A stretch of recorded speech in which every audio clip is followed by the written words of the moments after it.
I'm Steve Lascalzo, and this is The Way.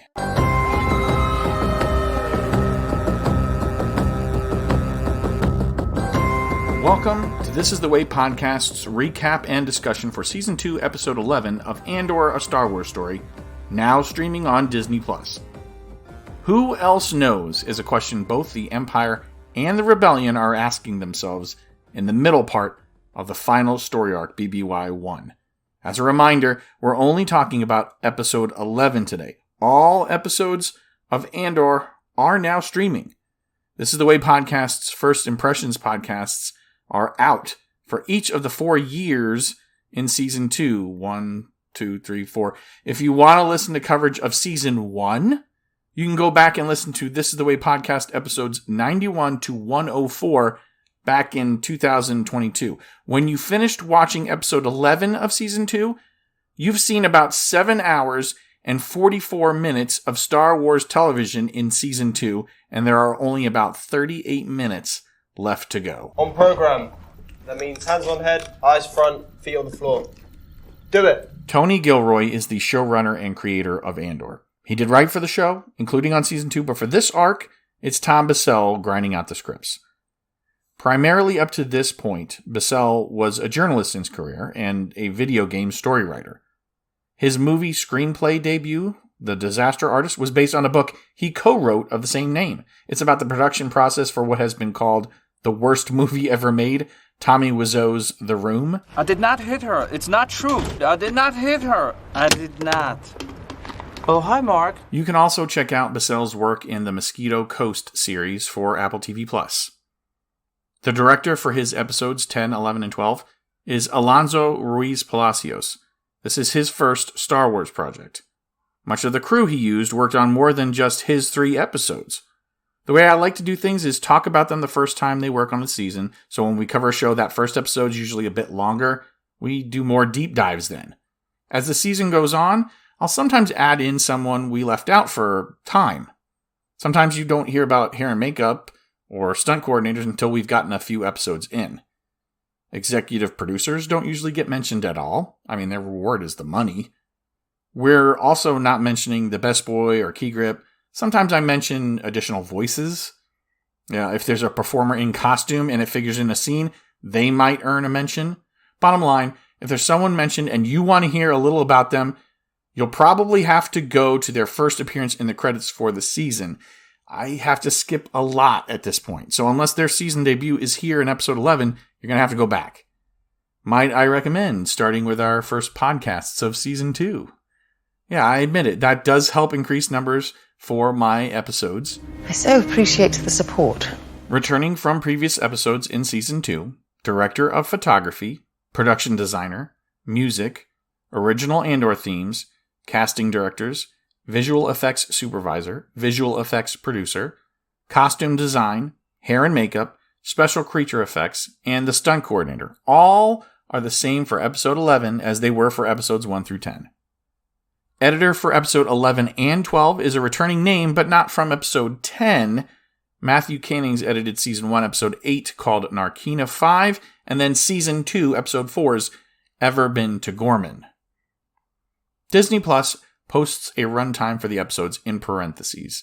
Their claim is 45 minutes for episode 11. The runtime, if you skip the Lucasfilm limited screen and the Star Wars helmet sequence, but don't skip the Nicholas Bertel and Brandon Roberts original theme music that appears before the episode, is going to take you 34 minutes and 56 seconds to get through that episode. If you skip to the shot of the stormtrooper that Kleya killed in the hall, you'd save yourself a little more than half a minute of time, so it would only be like 34 minutes and 23 seconds by the cut to black off the Raiders coming down the safe house hallway.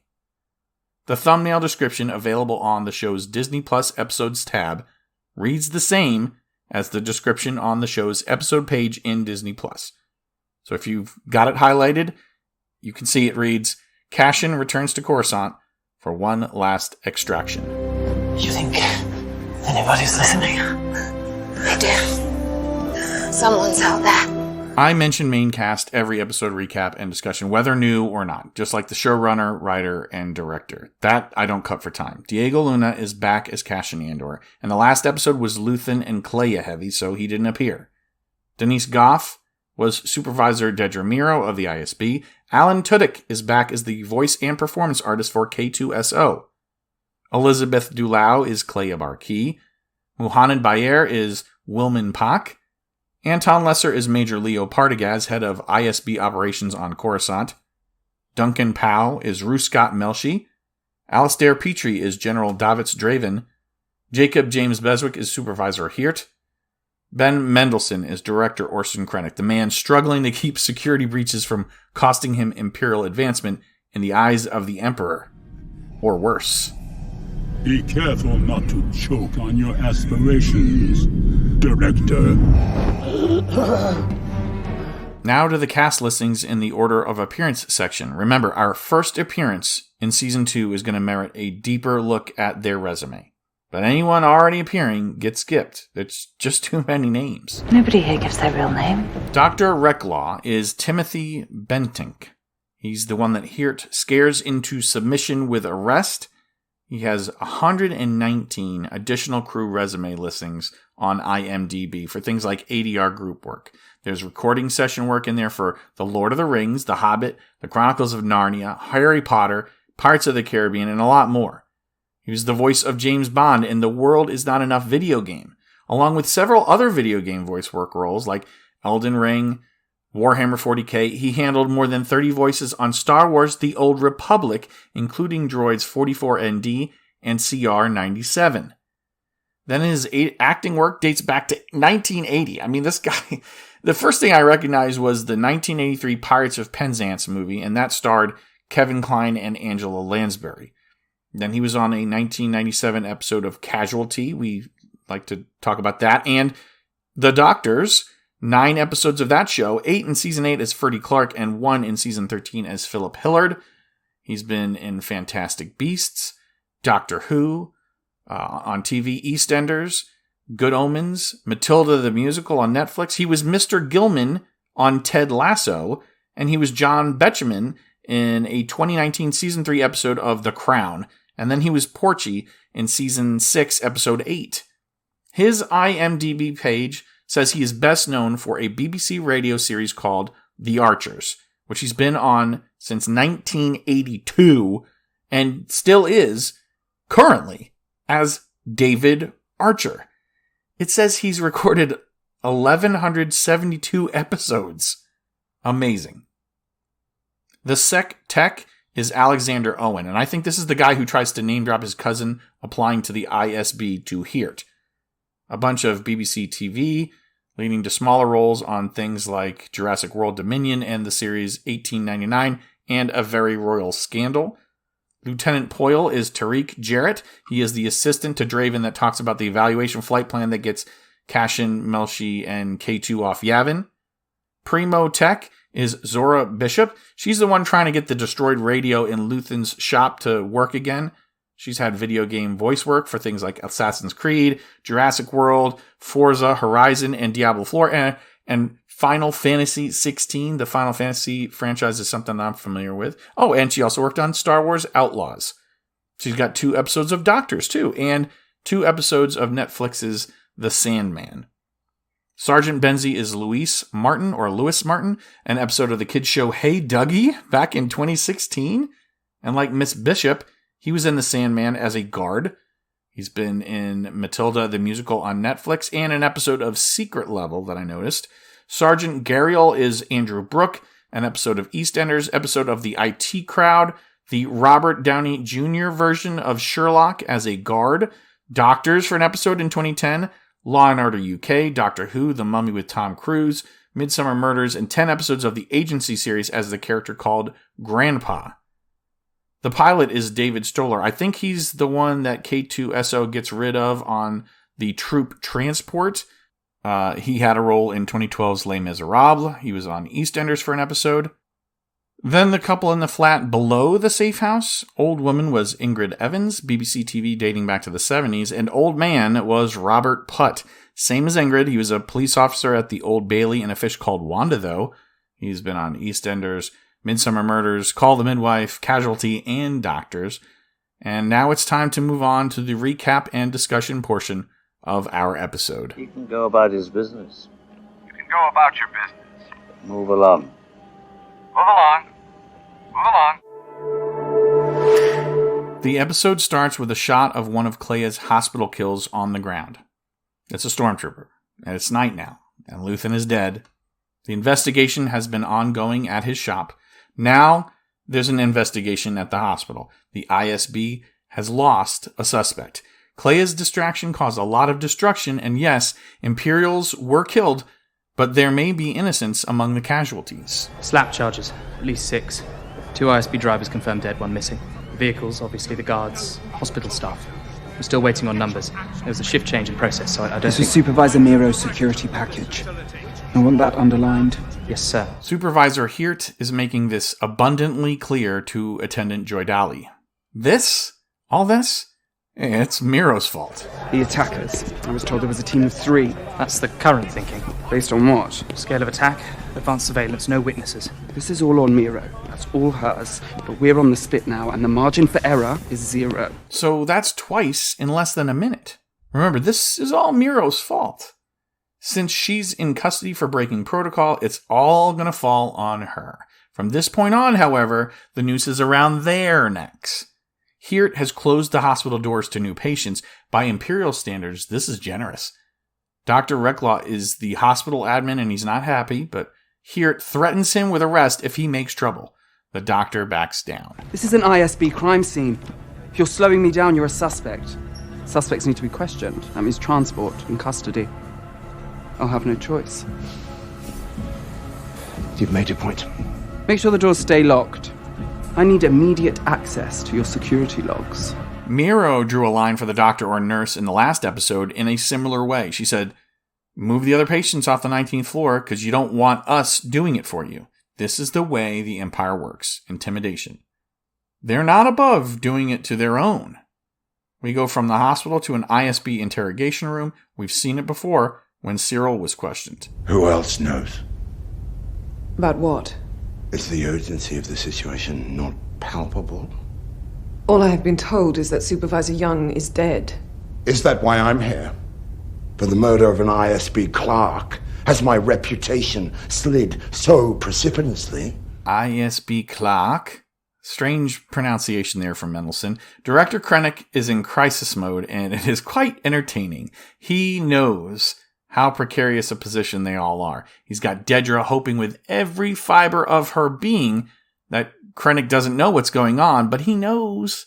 And worse for her is that he knows she knows. Now just take a moment. What single thing would drag me to this forsaken basement? Say it. Say the word. Death Star. I thought it was interesting. It's not Stardust. They just come right out and say it. Death Star. 2 words, Krennic. 2 words. Not say the word. 2 words. Death Star. Not Stardust. Death Star. He should know that this interrogation is not going to be fruitful. She should know how this interrogation is going to work. She's not completely forthcoming. To her credit, she's not shrinking in fear. He doesn't care how or why, but there was a data breach. He wants to close the loop as fast as possible, and who cares who gets hurt in the process, as long as it's not him. Who else knows? Partagaz. No, I want the names. I don't know. This is absurd. Resistance is absurd. I am not a rebel spy. Oh, at the moment, that is the only plausible scenario. Resistance is absurd. Not quite resistance is futile, but it's the same sentiment. Playing dumb isn't working, so maybe Dedra senses it's time to try and taint some of her co-workers. Legrette's brother. He's stationed on Scarif. He's made comments. Nothing definitive, but... Young? Was he on your list of suspects? You should talk to Heert about Young. They were close. It's possible. Young was a busybody, always on the fringes. When did you give him your code cert? Excuse me? Legrette, Heert, blame them, she implies. It's too late for her. Lonnie was a really good spy. A really good spy. I mean, his cover wasn't blown by Dedra. It would have been after Luthen's capture and death had he not already preceded him. But Krennic knows Young had her code certification. He knows Dedra knows about Galen Erso. He knows she had Gorman mining schedules, but that makes sense because of her prior position there. He knows she knows about the Death Star orbital progress assessments, Edu research journals, Jedha Kyber collection. She weakly claims to have never opened some of the files and not read all of them, but Krennic doesn't care. Supervisor Jung spent 3 hours last night logged into your account. Now, shall we take a guess at what he might have told Luthen Rael? The way Mendelsohn put his gloved finger down on the top of Goff's head, that was a little surprising.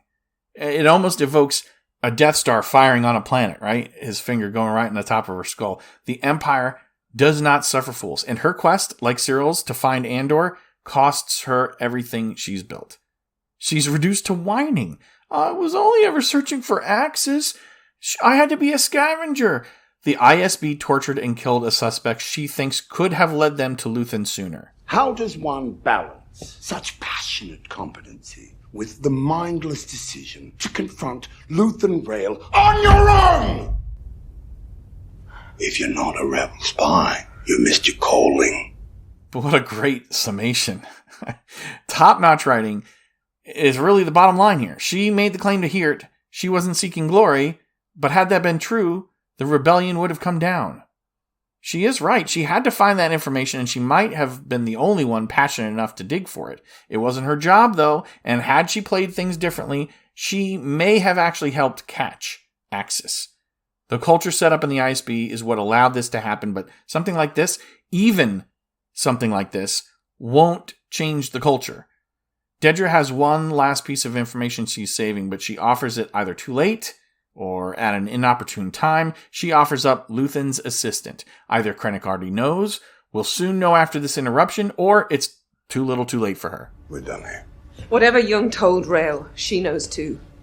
It may be days before he's well enough to be questioned. She needs to be found. We need agents at every transit point we can cover. We'll do our best to carry on without you. First, Krennic pointed his finger down on her head, and now he just grabs her face.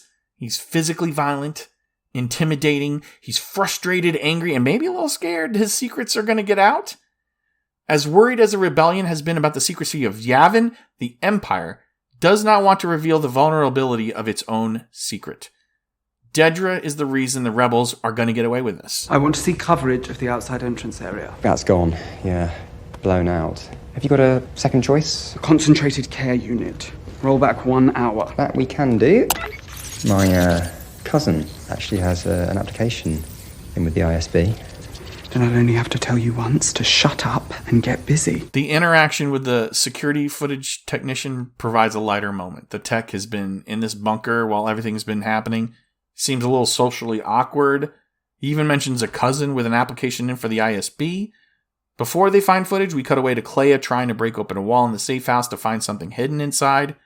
Even though the floor seems like it's abandoned, they've taken a lot of precautions to avoid someone accidentally finding things that could lead to Yavin. She's making a lot of noise. I'm surprised the downstairs neighbors, who we know are there from later in the episode, they don't report anything. Back at the hospital, the tech comes across footage of Kleya.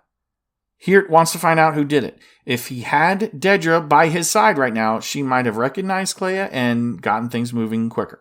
The two scenes are intercut. Kleya finding this hidden equipment. Heert finding footage of her. They're pretty sure they found Luthen's Angel of Mercy. Kleya has found an old radio. She puts it together, finds power for it. Heert gets a clear image.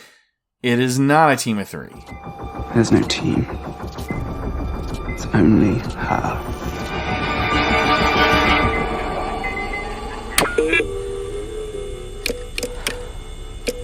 Kleya finally has the radio powered up, and I don't know how this works, and I'm willing not to care. I mean, why?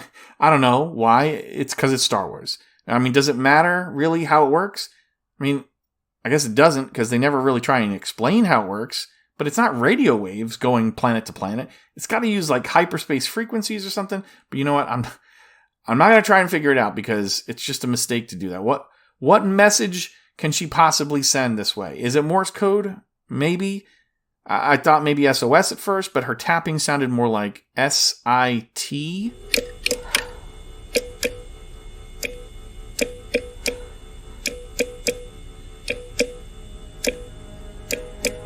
we're not using Earth Morse code, though. You can contrast this with the HHSH call to action from Ferrix during Season 1. I don't think there's a connection here.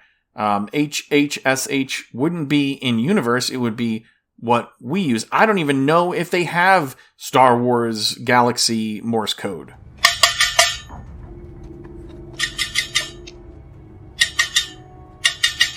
That is the rhythm set by Wilman's father, Salman Pak, in Episode 3 of Season 1. Kleya's message has been sent through the stars, and that's all that really matters. There's no one waiting to hear it, but someone has faithfully kept the channel open. On Yavin, we see Wilman walking back to his tent from a day's work. Drina is waiting on him. What have you got hidden under the bed? What? What is this? It woke me up. It was chattering away. Is it a radio? When? It's stopped now, but... How long ago? Wilman, what is it? Since it went off, how long? Half an hour? Are you okay? It was just by chance Drina hears this. I mean, if they don't rescue her off Gorman, maybe no one hears it, or maybe someone doesn't hear it in time. It is possible that Wilman would have heard it while he's sleeping, but any delay would be costly for Kleya, especially how we see it play out. Wilman knows exactly what's going on. He hasn't forgotten what Luthen and Kleya have meant to the cause.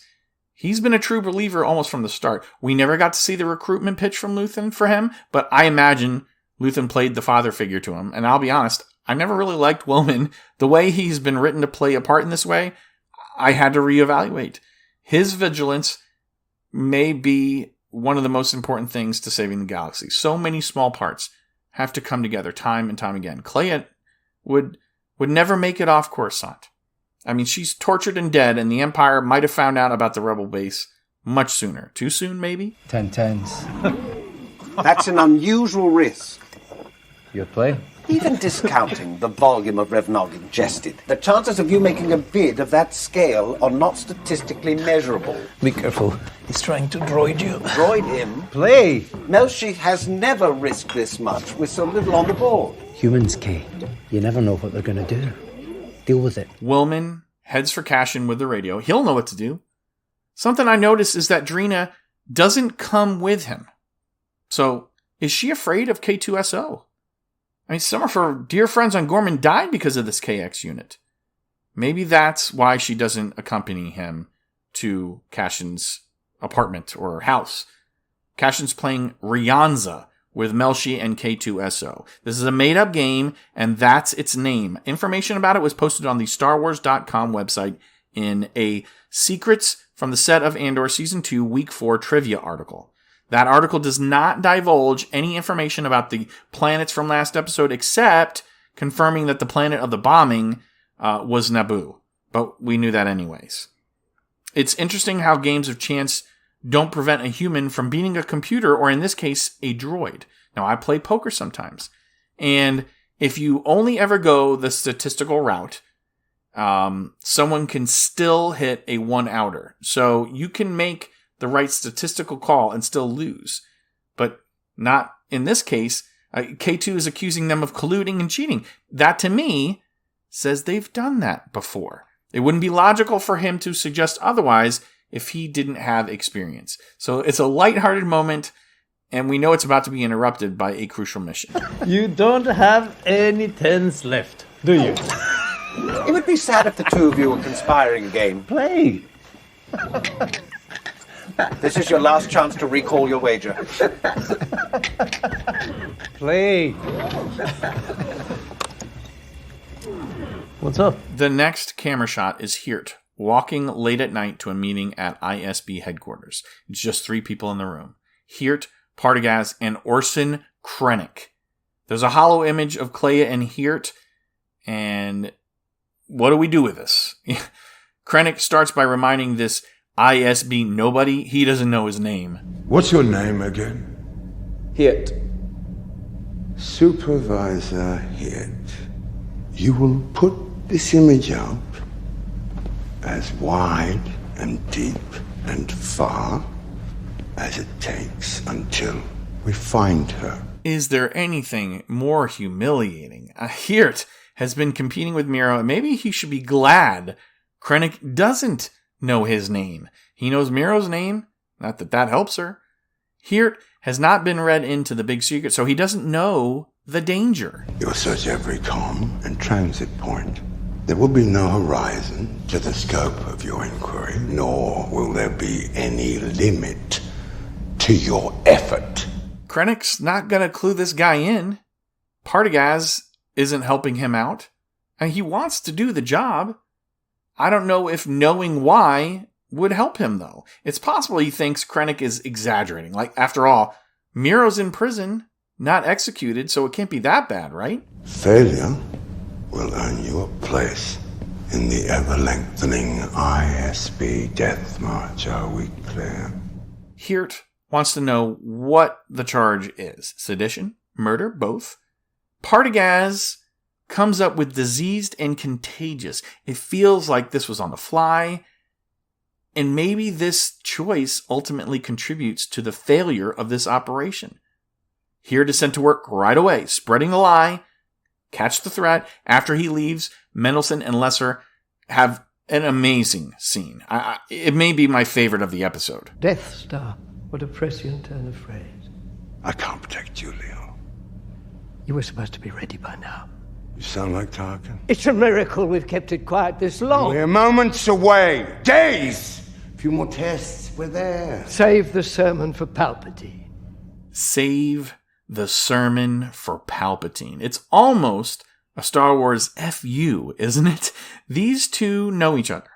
They may somehow be friends. Partagaz is so in the loop. Krennic's gotta go. He's overdue on Scarif. There's a fake plague to stop on Coruscant. You can just feel their throats tightening up as they part, can't you? You have a plague to stop, and I was due in Scarif 2 hours ago.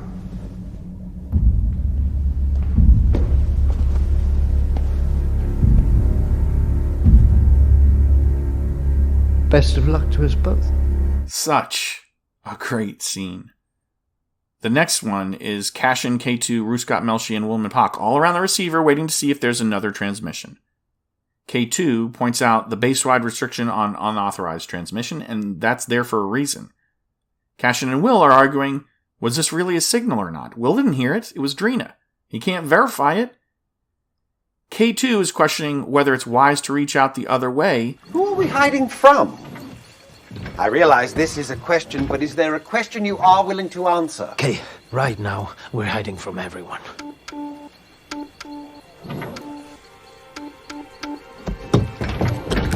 Compression cipher. Burst broadcast. Abbreviated chain. The signal breaks through at the perfect time. Cashin is sure this is it. Will is sure, but he's probably permanently injured from the Gorman massacre, so he's not going anywhere. It's going to be Andor, Melshi, and K2SO on this rescue mission. They're not sure what they're in for. Cashin knows Yavin owes whoever is on the other end of that signal. They get into orbit. Rebels are on top of things, though. They're told, stop. Before they even get out of orbit, stop. And I'm not positive, but I'm pretty sure.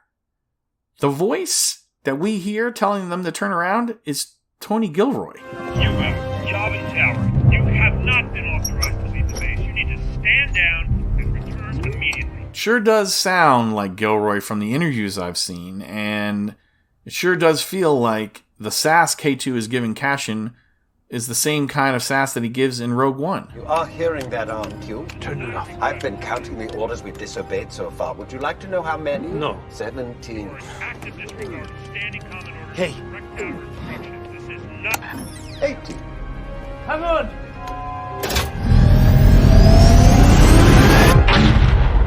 Okay, we rejoin Dedra Meero, who's been moved into a holding cell. She's no longer being interrogated. Her fate is tied to whether information gets out or not.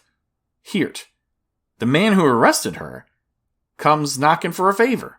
He either plays it right or Meero is exactly the kind of person he thinks she is.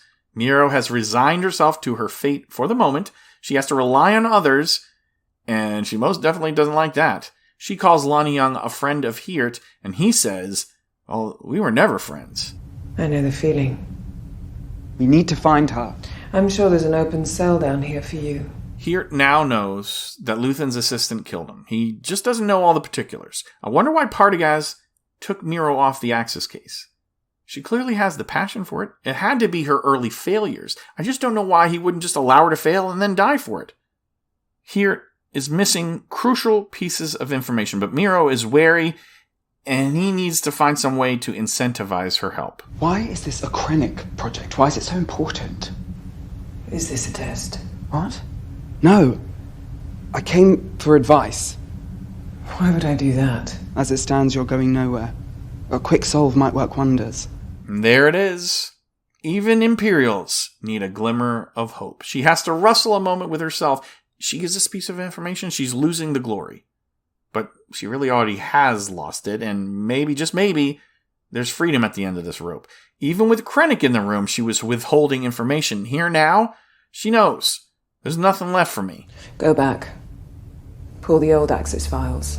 There was a radio on Ferrix. Anto Krieger had one. We found several of them. Old frequencies. Pulse codes. My best guess. Thank you. It's probably too late. The action heads back to Yavin. Willman is the one left to explain to Draven why Cassian left for his rescue. We, the audience, know how ridiculous Draven is to oppose this, based on even just past experience. Luthen doesn't hit the panic button all the time. The fact that he's doing so absolutely requires caution, but he's got no trust after all this time? Does Draven have reason to be worried? Absolutely. But the flip side's also true. You just cannot ignore this. Fit the ship with a self-destruct mechanism if you must, but someone's got to try. There is critical information at risk. If Draven wants to throw away lives, that's fine, but information is the key. You can run him down all you want, but the truth is none of this would be here without Luthen. None of this. Confine this man to quarters until further notice. Well said by Willman. Heert has to go back to Luthen's shop. He's taken another look at the radio, but the tech has been looking into it since Meero botched the capture and the ISB stormed the shop. There's nothing to find at the moment. That means Kleya is still safe. The rebellion is still safe. The storage files, the signal library, that took the brunt of the damage. Rael effectively targeted all their contacts and dossiers. They obviously planned for this. And what about the radio? The transmitter looks intact. They had the antenna. It's ingenious. They spliced it into a metro tower next door. They've been using Imperial broadcast power for who knows how long. Luthen and Kleya have been using the tools of their enemy ever since they opened the shop. The tech even calls it ingenious. Where are we going? Plate 7 grid. 3561 east. 65459 solar north. Level 5124. Incredible. Well, she's never been to Coruscant. You know where we're going? I think so.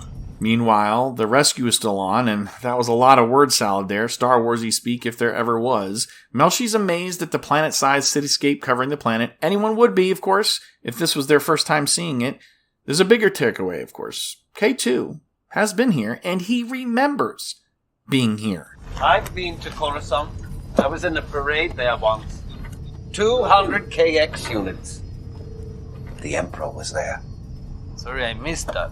K2 having memories is very interesting to me. It's not that he doesn't remember his past and is programmed to repress it. His rewiring repurposes him or allows him to follow new orders. I wonder if there could have been a scene of him being trained, and then there's a scene of the first time that Cassian allows himself in the cell with him alone or something like that. You know, the first time he allows himself to be vulnerable to K2SO. What kind of trust that must have been.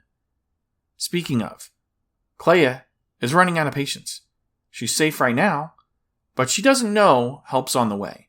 As she waits for the next interplanetary window for communication, the tech and Heert are considering whether to remove the radio from the shop and bring it to an ISB lab, but we know how close they come. The easiest thing would be to take it offline and get it back to the lab. I don't have time for that. I need a location. All the options for that require a connection. I can't trace back something I don't have a...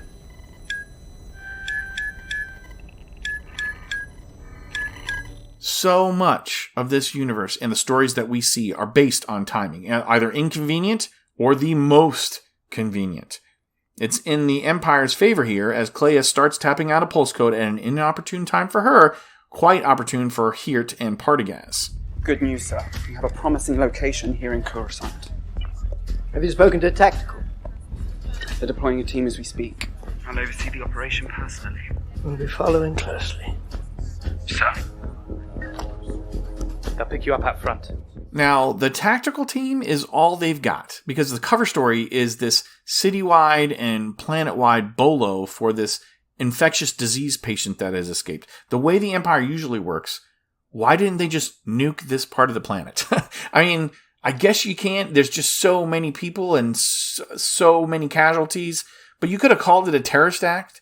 I guess you don't want to do that. You don't want to do that any further, especially on the capital world, but you got a Patsy and Meero already. Why not throw in Heert as well? A tactical team should be enough, though, right? All you got to do is communicate. That's crucial. And there's your open feed. Pump check. I don't like it here. Keep the engine running. And of course, both sides need good comms. Information is the prize here. Lonnie gave it to Luthen. Lonnie's dead. Luthen gave it to Kleya. Luthen is dead. Kleya has it. Cassian has no idea what he's walking into. He's heading up to the safe house, but his comms go down. The Empire has shut down the entire sector. Theirs, the Empire's, are the only ones that are working for now. The information war is being won by the ISB, but Cassian and Melshi safely arrive, and they're expecting Luthen. All they got is Kleya. The energy project. Palpatine's energy push. It's a lie. It's a weapon. Okay, they're building a weapon, a super weapon. Everything we've been chasing, that's the answer. Okay. Gorman, Scarif, Jeddah, the obsession with Kyber, it's all been part of one big lie. We see that she was distracted by the knock at the door, so she didn't see the dial back from the trace. Here in the ISB tech are at the shop, they're communicating back to set up this trace. They're zeroing in on the location in the block of apartments. Meanwhile, Kleya is in panic mode. She's trying to ramble off all the information she has so that it spreads. Why isn't she doing this on the run? I mean, now, we know if they had just headed downstairs, they'd be caught. All of them. The Empire wins. I still think it's insane that they're not at least talking about, all right, how do we get back to the ship safely? And they're doing this while walking and talking. She's focused on getting out the information, but there's a different question on Cassian's mind. It's all about this weapon. And you're sure Luthen's dead? I mean, it is pretty important, but I don't know how it changes this mission. We know the trace is getting closer. There's a huge ticking clock here. It's frustrating to watch because our heroes are wasting time. Floors 26, 27 and 28 west. We'll work our way up. I want one man on the bridge, two in the lobby. I need her alive. We've told them twice. No change! Let's go! Boy, those trooper rifles and pistols better be set to stun, right? Because, I mean, it's all for nothing if they make the mistake that Meero made. Galen Erso, he's an engineer. There's a research center. Galen Erso, say it. Kleya. Repeat what I've told you! This insistence by Kleya to pass on the information is admirable, but it's also a little ridiculous. Luthen passed on the information as quickly as he could last episode because he didn't know what was going on. Here, she's just following the example. She doesn't think she's going to make it. But if there's a sense of urgency and that's why she's got to pass this on, why isn't she showing the urgency and like, let's get out of here? Galen Erso, he... Oh, super weapon, Kyber crystals, Gorman, this is direct from ISB as of yesterday morning. Luthen died for this. We cannot stay here, Kleya.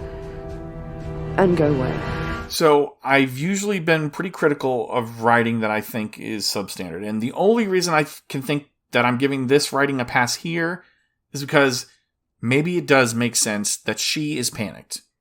And, you know, they don't know how close they are, but this pickup should have been quicker than an Amazon drop-off. I mean, get out of there. Who cares where you go? You don't have to go to Yavin. Get off Coruscant.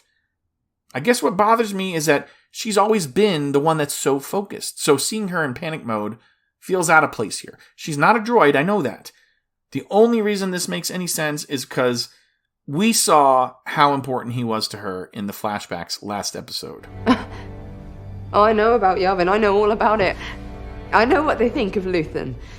That's to be my sanctuary. We'll be safe there. They need to hear this. Will you tell them? Tell them what I just told you. I'm not leaving you here. K2 has seen the tactical team moving in from his vantage point. I guess the strange part of this safe house is there is no ability to monitor the exits and the approach. So why did Luthen pick this unit? Maybe it was the only one available, but you can't see the bridge from the parking structure. I don't even think you can see the parking structure based on the scenes that we see inside. They don't have a camera in place to watch the hall. It's a little weird. Thankfully, K2's on the job. The ISB never wondered where one of the KX units went on Gorman.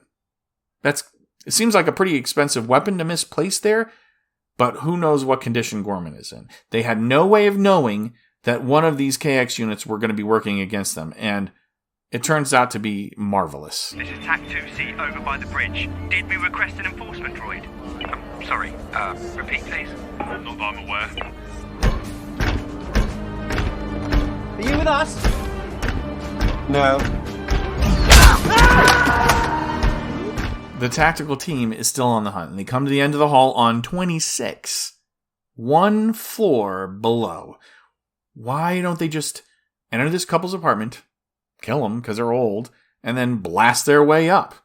It surely would give them the surprise they need if they know that it's one story up. I suppose it's hindsight, but I'm never surprised when the Empire is overzealous. I'm surprised when they show restraint.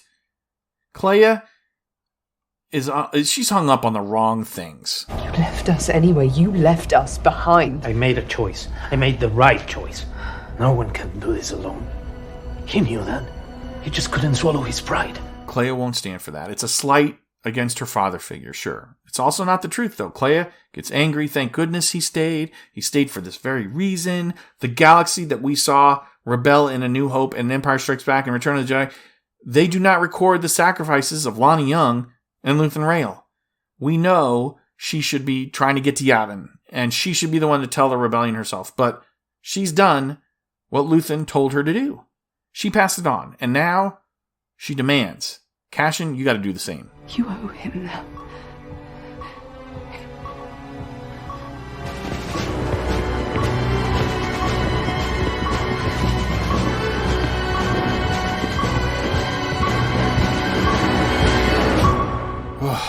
Well, what do you think? This is the end of the recap and discussion for Episode 11, the middle of the BBY-1 story arc. At this point, we don't know what's going to happen with Kleya. We don't know if we lose K2SO or Melshi or Cassian. Kleya was fair game. Next up is going to be Episode 12, our series finale, where all of the answers are going to be given to us, entitled Jedha, Kyber, Urso. The description. Cassian returns to Yavin with intel that will change everything. Jedha, Kyber Crystal, and ISB Moran. Luthen dying to get us in motion. Now Tivik keeps calling us. If this is all a trap, it's a brilliant way to spring it. How do I get to Kafrin? Yeah, this was another good episode. It's better as the middle of the movie than a standalone episode. I mean, it's important, but episode 10 had some real shocking revelations, and then some textbook perfect script writing, and the next episode is going to bridge the show to the movie. That's not taking away anything from this episode at all, but maybe you don't agree at all. You can send feedback or comments to the show via email at thisisthewaypodcast@gmail.com. There are other ways, but the best method is still email. Please subscribe if you haven't already, and like this video, and tell people who love Star Wars about this podcast. I'm your host, Steve Lascalzo, and this is The Way. May the Force be with you, always.